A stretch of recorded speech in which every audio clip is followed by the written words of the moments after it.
Ladies and gentlemen, we're gonna watch Brooklyn Nine-Nine today. Season 1, Episode 12, Pontiac Bandit. If you guys like what you see, make sure to hit that like button. Also, make sure to subscribe and click that notification bell. Don't be stupid. Also, big thanks to Pratham Jindal for editing down the highlights for us, buddy. Full-length watch-along so you sync up with the time code for Brooklyn Nine-Nine over at our Patreon page. We cover many shows over there. With the same tier, you get the option for both reaction highlights and watch-alongs included. And I think that's everything, This is just like my trip to New York. It's not like back I'm back home. there already.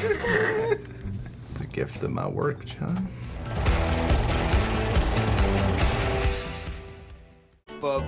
Back in the 9-9. Pretty sweet scooter. Oh, yeah, I know. Check out these donuts.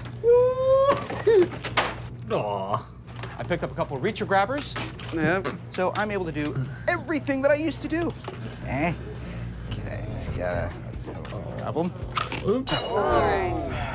The heart is the hardest part. No. Hey, Charles, just take my coffee. It's fresh. Okay, I guess. I mean, if you don't mind. All right, you got it? Yeah. All right. No problem. Why wouldn't you just use your other hand? Yeah.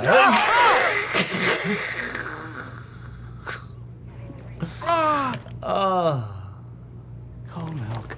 Oh, it's coming out the bottom. It is coming out the bottom of the podcast. What happens if you get like a bunch of liquid inside of a cast? Answer in the comments.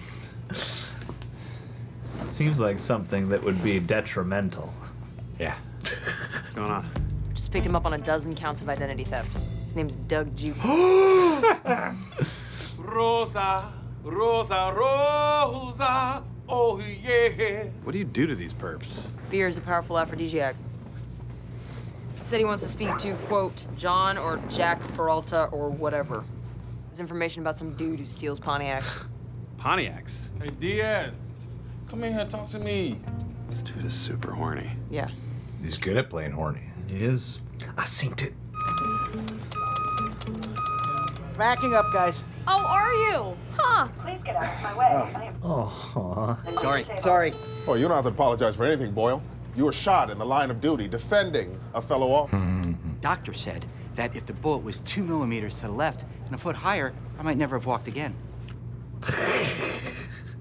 We all want your first day back to be as pleasant and as comfortable as possible.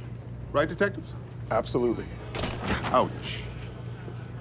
You ran over my foot. I am in incredible pain. The Pontiac Bandit is my nemesis. I've been chasing this guy for 8 years. He's stolen hundreds of cars, all of them Pontiac. Oh, he's the Pontiac Bandit, isn't He's gotta be. Yeah. Feeding info.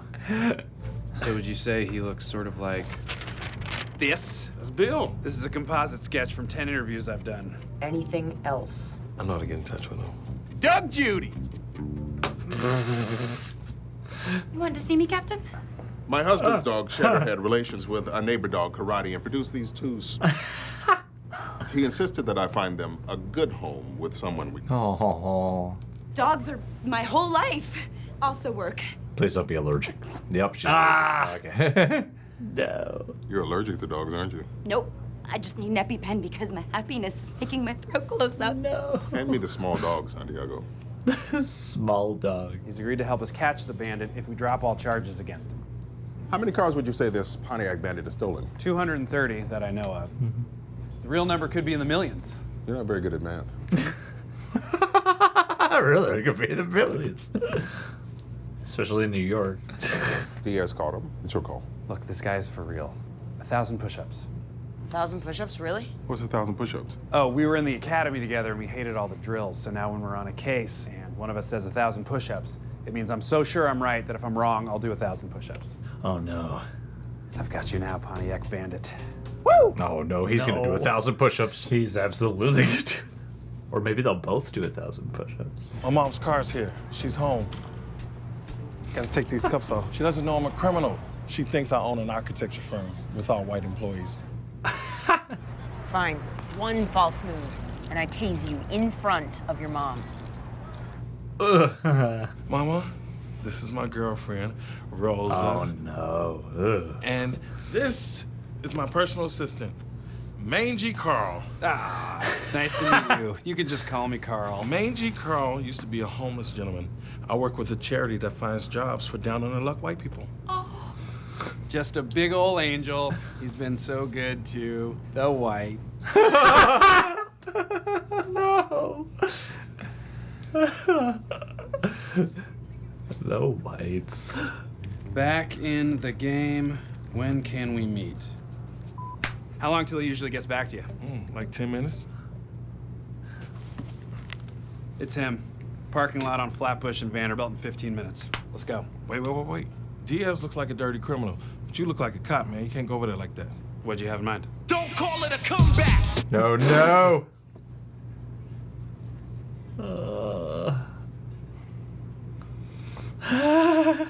Gina, we've been looking all over for you. You can't just disappear and leave a sign on your desk that says "Gone Leaving." Conley. It's safe in here because the scooter can't get up the steps in the hallway. Gina, have some compassion. Boyle got hurt doing something brave. This is my home now. I gotta say, the suit is growing on me. Looks good. Is it triple-breasted somehow? There's no such thing. What about the girl in Total Recall? Triple bitty. There's no sign of anyone. 1,000 push-ups. Okay. Oh man. Who the hell are you? Where's Bill? He hadn't heard from me in a while, so he sent me to make sure everything was cool. Who are they? This is the buyer, Carl Mangerman. What's up? I don't know them. I don't trust them. He meets with you alone, or it's off. I'll text the address. Send him in alone. No, we do not. Something doesn't smell right to me. Could be my dad's suit. He died in it. He died in it? Oh, man. Nah, he's just trying to get away scot-free. They just sent the location. Man, this dude is cautious. If I show up 1 minute late or I'm not alone, he's done with me. I can't let the Pontiac Bandit get away. Put a wire on him, get a tactical team in as backup. It's the only way. Doug, Judy, and I know this guy. You have to trust us. Do I? One of you is a criminal, and the other one is dressed like Steve Harvey. It's over. Sorry, Jake. Seriously? Yeah, 1,000 push-ups. Well, I raise you 2,000 push-ups. No. No, dude. Will I break the pact? I hope you understand how serious this is to me. Come on, Rosa. Can't you read between the lines, man? Don't quote Die Hard. Sorry, but we're still sending him in alone. Oh, Rosa looks good this episode. always looking great. So, what'd I miss? Tell me all the jokes. Everything funny that happened. Charles, you really need to get back to... Hitchcock called himself Scully by accident. I did, but it brought me and Scully closer together. That's great. Oh no, I laughed too hard. Lost another highlighter. Does anyone have skinny forearms? Fine. Oh. Great. Yeah, it's way down there by my butt. Oh yeah, that's it. Is that it? Yep. Oh, okay. Right there. No! Got it. Oh my God. Where's my grandmother's ring? No. Found it. I'll be right back. Welcome to the Boyle-free zone.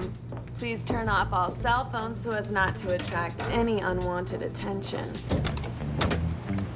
I still think he's him. We meet at last, Pontiac Bandit. For 8 years, I've tracked you. Doug, Judy, can you hear me? Say something to test the wire. Hey, Diaz. After we put the cuffs on this guy, I'll be free for dinner. You like spaghetti and weed? My man, what's up? Pleasure to see you again. Let's talk about cars. I got my shop up and running again. You know, cars. Cars are really great, aren't they? Talking about cars. Man, they take you places. They take you places. Where's everyone? Hiding from me in the evidence room. They think I don't know, but Gina's been live tweeting the whole thing. She live tweets everything. Ruined Downton Abbey for me. Would have just stayed at home, but I was getting lonely and bored. One day I looked out the window for 4 hours. I didn't see anything. Yeah, puppets! Give us the puppies. How they stop, how they start. That's it. I'm calling it. No! Move, people. We're going in now. It's a recording. Yeah, it's got some. NYPD down, On your down! knees. Hands on your head! Gotcha, Pontiac Bandit. Where's Doug Judy? He went to the bathroom. I'm just here to give him a haircut. I don't know what's going on. He's gone. He ran.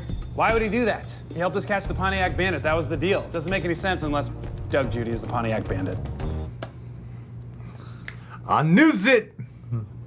So if you're the Pontiac Bandit, who's this joker? A couple of years ago, you were getting really close. So I started telling all my associates if they ever got caught, they should describe me as Asian dude, 5'8", spiky hair, wears diamond earrings and has a British accent. So then you hired a guy who matched that exact description. No. That's my barber, Norman Lee. He gave me the idea. You know, if you can't come in, I do house calls. You just text me a location and I could be there in half an hour. Good to know. Basement connected to another basement, which connected to a garage, which is where my boy picked me up. Your boy? Guy from the meetup. He works for you. Why don't you come back here and take me out to dinner? I know you're trying to trap me, but crazy thing is, I'm tempted. Of course you are. Maybe we could have been friends in another world if I hadn't just fooled you like a little bitch. Ooh. Okay. Well, send cops out. He can't be too far. Man, he's still gotta be. Hey, Captain, we thought we'd get more work done in here because you're all hiding from Boyle. Captain, we all think Boyle's a hero, but it's very difficult to be around him right now. I was in the bathroom with him, sir. It was a nightmare. Shake. He's a guy who's always looking for love and friendship, and he needs it now more than ever. But you all turned your backs on him, and you should all be ashamed of yourselves. I'm sorry, those puppies are so cute. They do undercut your tone a bit, sir. Oh. I think I know what to do with him. You didn't have the idea, Holt? Yeah. I think you might be able to give these dogs a good home. You are off the scooter. If you have fallen, please call a doctor. Captain, I don't know if I should. Okay. Oh. It tickles. Buddy. Oh, buddies. Are you crying, Santiago? I'm so allergic. Can you tell the scooter to call an ambulance? So, I went back to the mom's house. Unsurprisingly, a dead end. I got a lot of work to do, Peralta. Wait. We've worked together long enough that I know how much you hate apologies. I just want to ask you to join the Doug Judy case. Officially, as partners. I want to catch this guy, and I can't do it without you. No, you can't. Now, I believe I owe you 1,000 push-ups. 2,000. I don't care about the push-ups, Jake. I care that you didn't honor our pact. I've always trusted you, and when you did that, it made me feel like you don't trust me. I know, and I'm sorry. It won't happen again. No, it won't. Now go down on the floor. What? You just said you didn't care about the push-ups. I changed my mind. Pact's pact. 1,000 push-ups. Oh my god, dude. 2, 3. Your Got good arms form. are gonna catch fire. He's got much better form than I do. 613. Hey, Ronald. 1,000 is so many push-ups. I'm never gonna make it. What am I at? 901. Thank you, Captain. It's at 2,000, remember? I should have trusted you. Yeah, you should.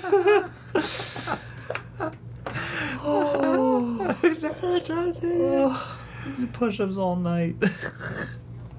No, brother. Oh. Well, that was another great episode. Doom, doom, doom, doom, doom, doom. Doom, doom, doom, doom, doom, doom, doom, doom, doom, doom.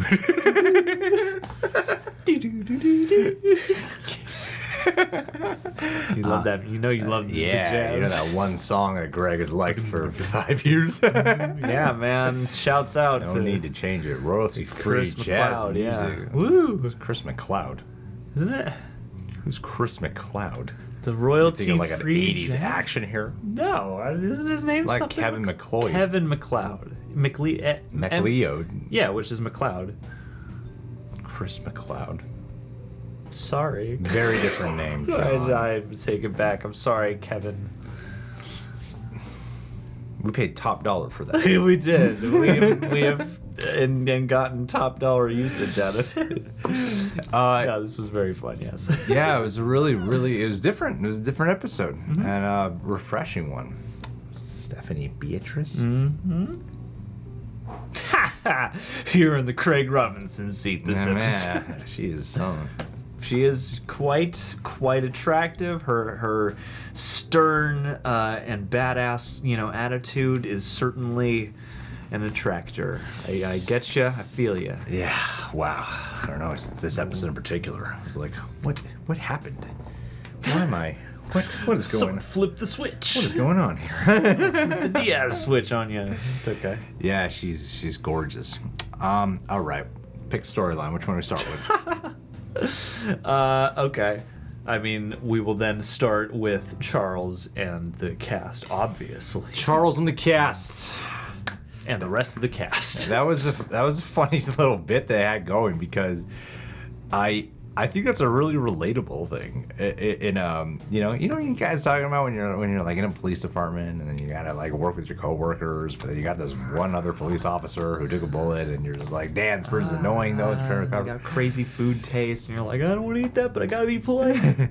No, it's the situation where you have someone who you have to help take care of and they start getting on your nerves because of the emotional support that is required and the attention that they're demanding, and then also the physical ailment. Yeah, it can be frustrating, but you feel bad about it, and so you try to hide it and you try to just put up with it, but then you can't, So it's one of those things where, yeah, you can look bad for feeling that way and thinking that way, but I think that's why the bit works so well because it's relatable. It is relatable. Maybe not to this extent where a friend took a bullet or something, but it is relatable. Oh, absolutely. Yeah. And I love the way it tied around where Holt comes out and Charles just knows. He's just like, yeah, everybody, I know what they did, And because like there's something to him where it's like he doesn't even seem. He's not like showing the level of dejection that makes him feel, and so it makes it that much more sort of. It puts you right with Holt. Like it's an interesting position to be in because Holt is so much like, yeah, this is the guy who laid down his life for you, but also it is very understandable, and I love the way that turned out with the puppies. Ultimately, yeah, like that was of the predictable outcomes of this episode. That was the more favorite of mine. Yeah, I mean all the outcomes were a little bit predictable. Like the second Craig Robinson started speaking, I was like, I just think it's Craig Robinson. It's got to be Craig Robinson. But I think it's cool to have that angle of they've set up some people to be potentially reoccurring characters. Like you got the Vulture, you got Patton Oswalt as a firefighter, and now you got Craig Robinson here as the Pontiac Bandit. What I love is that he got away with it in the end. The bandits slipped away once more, and then they set it up where you have Peralta and Rosa having a stronger bond. And I've never really associated any of these episodes so far with Peralta and Rosa. And then they talk about how they were in the academy together. So I'm like, oh, they have this whole history I wasn't aware of that they have imbued in these characters. And having that cliffhanger of I need you to be able to hunt down the Pontiac Bandit. Like we need to work together on this case. So it gives you something to look forward to, some specific storyline that is about investigation, that is about doing detective work and hunting down a bad guy. So I really love having that angle with them, and seeing that implemented in the show helps raise both of these characters and adds a new fresh layer to them.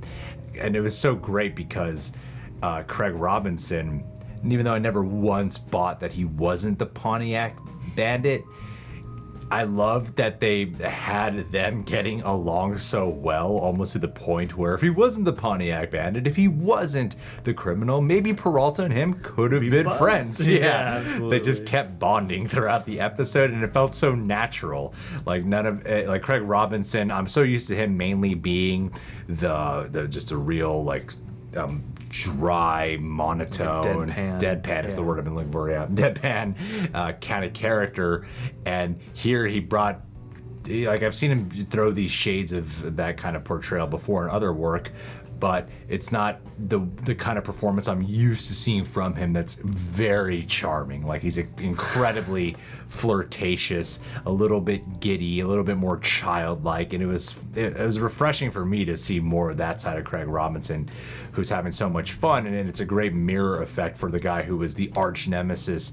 I mean, he seems to have a lot of arch nemesis, Jake Peralta, but this seems to be his ultimate arch nemesis. The guy's been hunting down for 8 years, and he can't seem to catch him, and then he's right there, and he slips through the cracks.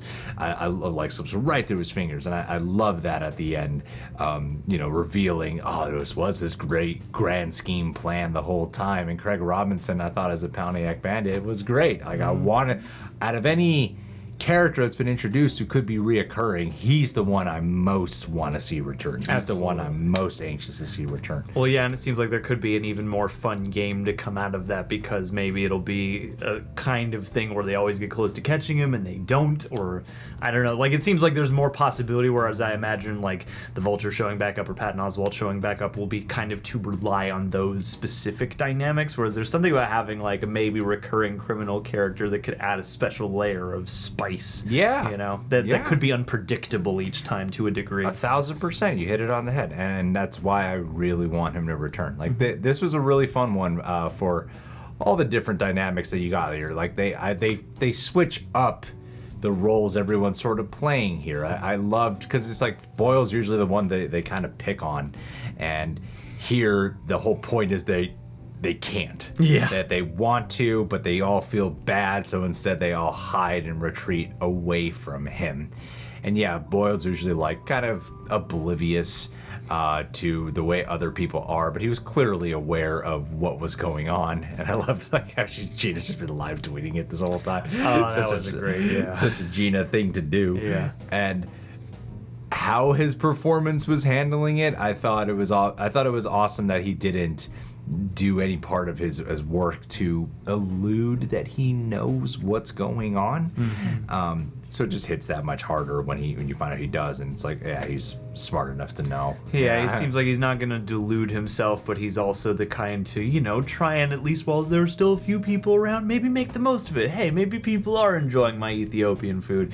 Oh, they're not, damn, but I'm not gonna, make a big thing out of it. Like, it was a very dear plot line in a lot of ways. And as much as the physical comedy there wasn't my favorite part of this episode, I did enjoy the way he played it, because it wasn't like too wacky and broad with like his physicalities and stuff like that. And I thought some of the physical psych, like with Terry having him in the bathroom and stuff like that, like there was some pretty funny, just like random sight gags and things like that they did with him that I thought were pretty. Like, I don't necessarily want the cast to be a thing for like several more episodes, but I thought there was some fun and games to be had with it here. Yeah. Overall, another solid installment, and they set up a character that I'm very much looking forward to see. I think Peralta, it's fun when they mix up like who's teamed up, I think teaming up Peralta and Rosa, who are both really good at their jobs, but they have extremely different approaches to what they do. Mm-hmm. And they both like to play by their own rules, essentially.